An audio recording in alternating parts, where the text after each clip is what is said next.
పట్ల ఎంత బాధ్యతాయుతంగా వ్యవహరించామో కూడా ఒకసారి గుర్తు తెచ్చుకోవాలి. అధ్యక్ష హరీష్ రావు గారు 1 మినిట్. సభ ఒకవేళ 1 అవర్ ఉంటే ఇండియన్ నేషనల్ కాంగ్రెస్కు సంబంధించిన వాళ్ళు 65 మంది ఉన్నారు. 32 నిమిషాలు మాట్లాడాలి. 2 గంటలు నడిస్తే 65 నిమిషాలు మాట్లాడాలి. 3 గంటలు నడిస్తే 97 నిమిషాలు మాట్లాడాలి. బీఆర్ఎస్కు సంబంధించిన వాళ్ళు 38 మంది ఉన్నారు కాబట్టి 1 అవర్ నడిస్తే 19 నిమిషాలు మాట్లాడాలి.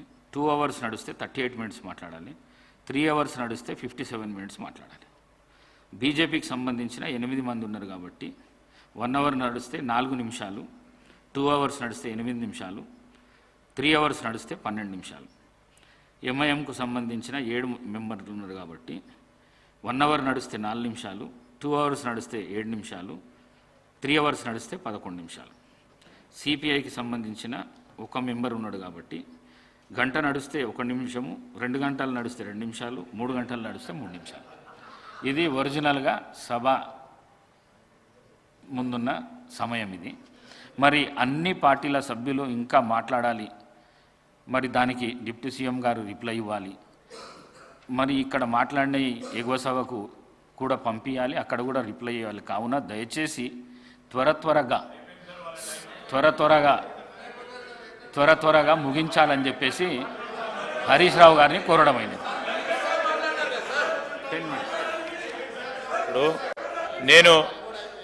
ఇప్పుడు మీరు చెప్పిన సూచన మేరకు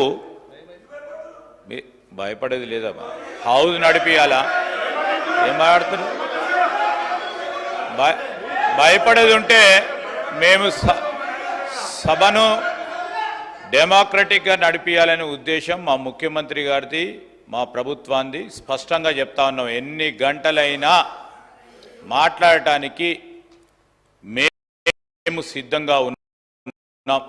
కానీ సభా సమయాన్ని దృష్టిలో పెట్టుకొని, ఎందుకంటే వారు కూడా చెప్పారు, మేము 10 సంవత్సరాలు ఇక్కడ కూర్చున్నాం మాకు తెలుసని, వారి అనుభవాన్ని కూడా దృష్టిలో పెట్టుకుని వారు ఇప్పటి వరకు గంట సేపు మాట్లాడారు. అధ్యక్ష 1 అవర్ 10 o'clock to 11 60 నిమిషాలు పూర్తి స్థాయిలో సమయమైంది. పూర్తి స్థాయిలో సమయం కూడా అయిపోయింది. నేను దయచేసి చెప్తా ఉన్నాం అధ్యక్ష, ఈరోజు ఇక్కడే కాదు, గౌరవ డిప్యూటీ చీఫ్ మినిస్టర్ గారు మళ్ళా కౌన్సిల్కి వెళ్ళాలి, అక్కడ కూడా సమాధానం చెప్పాలా. సీనియర్ శాసనసభ్యులు మండే ట్యూస్డే అనే దానికి ఇది బడ్జెట్ సెషన్కి సంబంధించిన అంశం అధ్యక్ష. మేము చేసే కార్యక్రమం చేస్తూ ఉన్నాం. దయచేసి సభా సమయాన్ని దృష్టిలో పెట్టుకొని క్లుప్తంగా సంక్షిప్తంగా మాట్లాడే అనుభవం ఉంది. మరి నేను ఈరోజు కూడా చెప్తా ఉన్నాం, ఇప్పటికే పూర్తి స్థాయిలో గంట సమయం అయింది. గౌరవనీయుల హరీష్ రావు గారు మాట్లాడి ఇంకో సభ్యులకి మళ్ళా వారి సమయం అయిపోయింది కనుక ఇంకో సభ్యుడికి ఇచ్చే అవకాశం ఇవ్వని కోరుతా ఉన్నాను. స్పీకర్ సార్, ఇది 2023-24 బడ్జెట్ అసెంబ్లీ ప్రతి అధ్యక్ష. అప్పుడు కాంగ్రెస్ పార్టీకి 6 సభ్యులు, గౌరవనీయులు ఈనాటి ఉప ముఖ్యమంత్రి, ఆనాటి సిఎల్పి నాయకులుగా వారి నాయకత్వంలో 6 ఉండేవారు.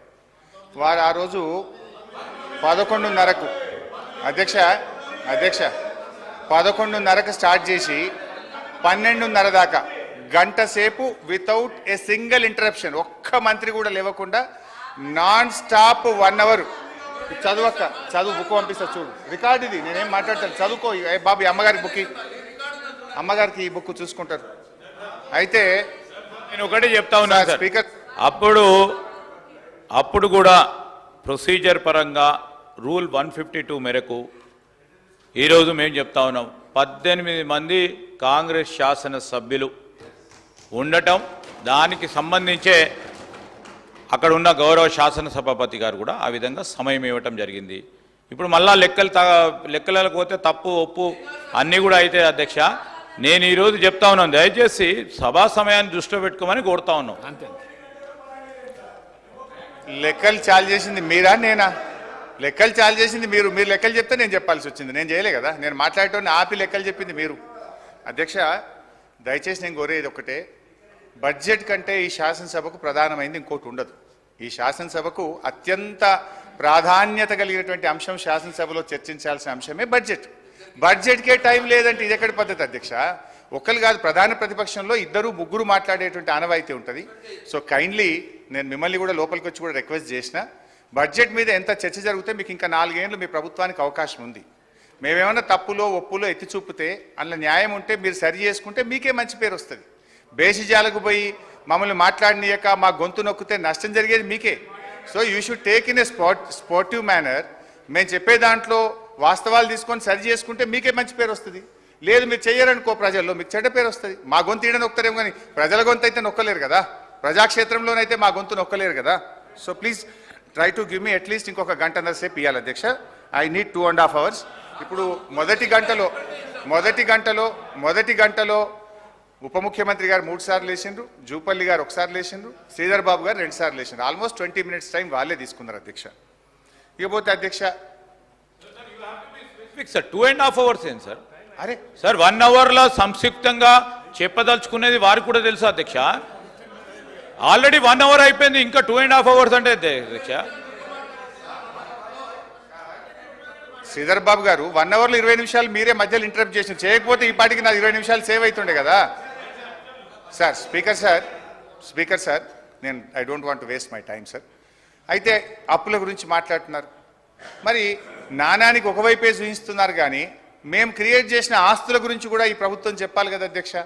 ఈరోజు మా ప్రభుత్వం వచ్చిన తర్వాత అధ్యక్ష మిషన్ భగీరథ కార్యక్రమాన్ని చేపట్టి ఈ రాష్ట్రంలో ప్రతి ఇంటికి త్రాగునీరిచ్చింది మా ప్రభుత్వం క్రియేట్ చేసిన ఆస్తి కాదా అధ్యక్ష? ఇదే మహబూబ్ నగర్ జిల్లాలో కల్వకుర్తి, నెట్టంపాడు, భీమా, కోయిల్ సాగర్ల మీద 4,000 కోట్లు ఖర్చు పెట్టి 6,36,000 ఎకరాలకు నీళ్ళిచ్చి ఆస్తుల కల్పన చేసింది నిజం కాదా అధ్యక్ష? మొన్న ఈ మధ్య సీతారామ పంపులు ఆన్ చేసి నెత్తిన నీళ్లు జల్లుకున్నారు. 8,000 కోట్ల రూపాయలు సీతారామం మీద ఖర్చు పెట్టింది ఆస్తి కాదా అధ్యక్ష? దేవాదుల మీద 6,000 కోట్లు, ఇవాళ దేవాదుల 300 రోజులు నడిచే విధంగా కట్టిన సమ్మక్క బ్యారేజ్ మీద 2,000 కోట్ల రూపాయలు, కాళేశ్వరంలో 94,000 కోట్లు.